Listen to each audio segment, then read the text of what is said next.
ଶ୍ରୀମନ୍ଦିରର ନୀତିକାନ୍ତି ସ୍ୱତନ୍ତ୍ର। ସାଧାରଣ ମନୁଷ୍ୟ ଯେପରି ଦିନ ଓ ଋତୁର ବିଭିନ୍ନ ସମୟରେ ଦିନଚର୍ଯ୍ୟା ଓ ଋତୁଚର୍ଯ୍ୟା ଆଦି ପାଳନ କରିଥାଏ, ଏଠାରେ ମହାପ୍ରଭୁ ସେପରି ସମ୍ପୂର୍ଣ୍ଣ ରାଜକୀୟ ବିଧିରେ ସମୟ ଅନୁସାରେ ପୂର୍ବ ରାତ୍ରରେ ପିନ୍ଧିଥିବା ପୋଷାକ ବଦଳାନ୍ତି, ଦନ୍ତ ମାର୍ଜନ ଓ ସ୍ନାନ କରନ୍ତି, ବସ୍ତ୍ର ପରିଧାନ କରନ୍ତି, ଭୋଜନ ଗ୍ରହଣ କରନ୍ତି, ବିଶ୍ରାମ ନିଅନ୍ତି, ଶୟନ କରନ୍ତି, ଗ୍ରୀଷ୍ମ ଋତୁରେ ଚନ୍ଦନ ଲାଗି ହୋଇ ଜଳକ୍ରୀଡ଼ା କରିଥାନ୍ତି, ଶୀତ ଋତୁରେ ଗରମ ପୋଷାକ ମଧ୍ୟ ପରିଧାନ କରନ୍ତି। ଏହି ସବୁ ଦୈନନ୍ଦିନ ତଥା ସ୍ୱତନ୍ତ୍ର ନୀତି ମଧ୍ୟରୁ ଅବକାଶ ନୀତି ଅନ୍ୟତମ, ଯାହାର ଏକ ବିଶେଷ ଅଂଶ ହେଉଛି ଦନ୍ତମାର୍ଜନ। ମଇଲମ ନୀତି ପରେ ଅବକାଶ ନୀତି ବଢ଼େ, ଯେଉଁଥିପାଇଁ ପିଢ଼ା, ପାଣି, ଖଟୁଲି, ଦାନ୍ତକାଠି, ଜିଭଛେଲା, ତିନିଗୋଟି ବଟା, ଫୁଲ ଓ ତୁଳସୀ, ଚନ୍ଦନ, ଅଁଳା, କର୍ପୂର, ଦର୍ପଣ, ଗରା, ହାଣ୍ଡି ଆବଶ୍ୟକ ହୁଏ। ଏହି ନୀତିରେ ପ୍ରଥମେ ପାଣି ଆପଟ ପାଣି ଦିଅନ୍ତି। ପିଢ଼ା, ଜିଭଛେଲା ଓ ଅନ୍ୟାନ୍ୟ ବାସନ ଠାକୁରଙ୍କ ଭଣ୍ଡାରରୁ ସୁଆର ବଡ଼ୁ ଆଣି ଯୋଗାନ୍ତି। ଖଟୁଲି ସେବକ ଖଟୁଲି ଆଣନ୍ତି, ଦର୍ପଣିଆ ସେବକ ଦର୍ପଣ ଯୋଗାନ୍ତି, ଅଁଳା ଘଟୁଆରୀ ଅଁଳା ଦିଅନ୍ତି, କର୍ପୂର ଭଣ୍ଡାର ମେକାପଙ୍କ ଜିମାରେ ଥାଏ, ଚନ୍ଦନ ମୁଖ ପଖାଳ ପୁଷ୍ପାଳକ ଯୋଗାନ୍ତି, ଦାନ୍ତକାଠି ମୁଖ ପଖାଳ ପଢ଼ିଆରେ ଦିଅନ୍ତି। ଶ୍ରୀମନ୍ଦିର ସ୍ୱତ୍ତ୍ୱଲିପି ଅନୁସାରେ ଏହି ଦାନ୍ତକାଠି କେବଳ ମୁତୁରି ଦାନ୍ତକାଠି ହେବା ଉଚିତ। ପ୍ରଥମେ ମଇଲମ ନୀତି ଶେଷ ହେବା ପରେ ପାଣି ଆପଟ ଏକ ଗରା ପାଣି ଦିଅନ୍ତି।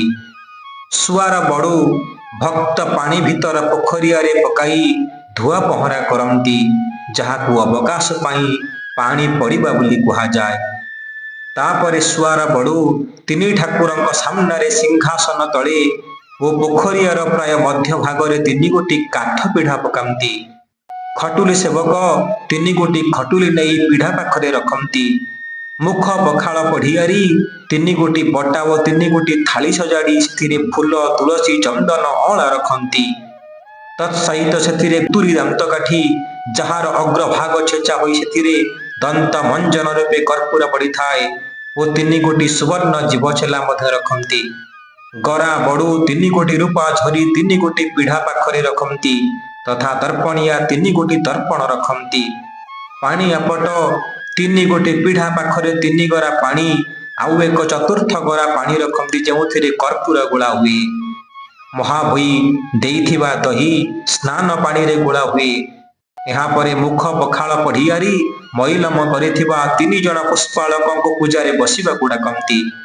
ସେମାନେ ଆସି ପୂଜାରେ ବସନ୍ତି ଓ ତିନି ଠାକୁରଙ୍କୁ ଦାନ୍ତକାଠି ଓ ଜିଭଛେଲା ଦୂରରୁ ଦେଖାଇ ଦାନ୍ତ ଘଷିବା ଓ ଜିଭ ଛେଲିବା ଭଙ୍ଗୀ ଦ୍ୱାରା ସେମାନଙ୍କ ଦନ୍ତ ମାର୍ଜନ ନୀତି ସମାପନ କରନ୍ତି। ଏହାପରେ ଠାକୁରମାନଙ୍କର ସ୍ନାନ ନୀତି ବଢ଼େ।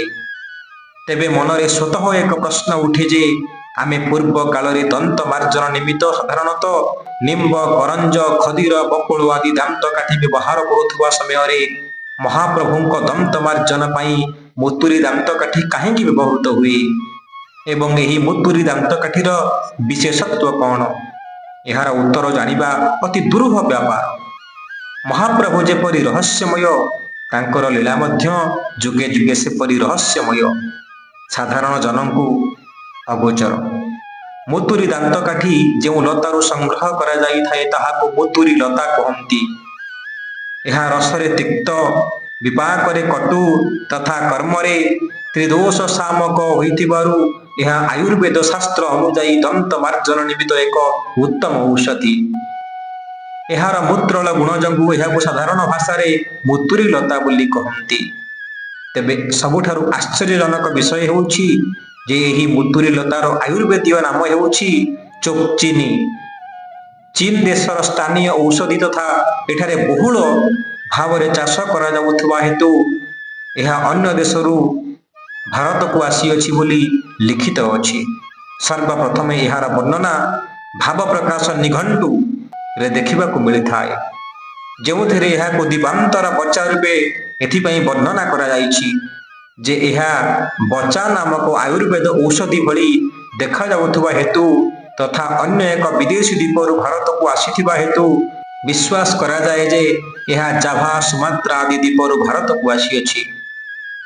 କୌତୂହଳର ବିଷୟ ଏହିକି ଯେ ଏକଦା ପ୍ରାଚୀନ ଓଡ଼ିଶାର ସାଧବ ପୁଅମାନେ ଜାଭା, ସୁମାତ୍ରା ଆଦି ଦେଶକୁ ସମୁଦ୍ର ମାର୍ଗରେ ବ୍ୟବସାୟ ନିମନ୍ତେ ଯାଉଥିଲେ ଏବଂ ହୋଇପାରେ ସେମାନଙ୍କ ଦ୍ୱାରା ଏହି ମୁତୁରି ଲତା ବା ଦ୍ୱୀପାନ୍ତର ପଚା ସର୍ବପ୍ରଥମେ ଓଡ଼ିଶାକୁ ଆସିଅଛି।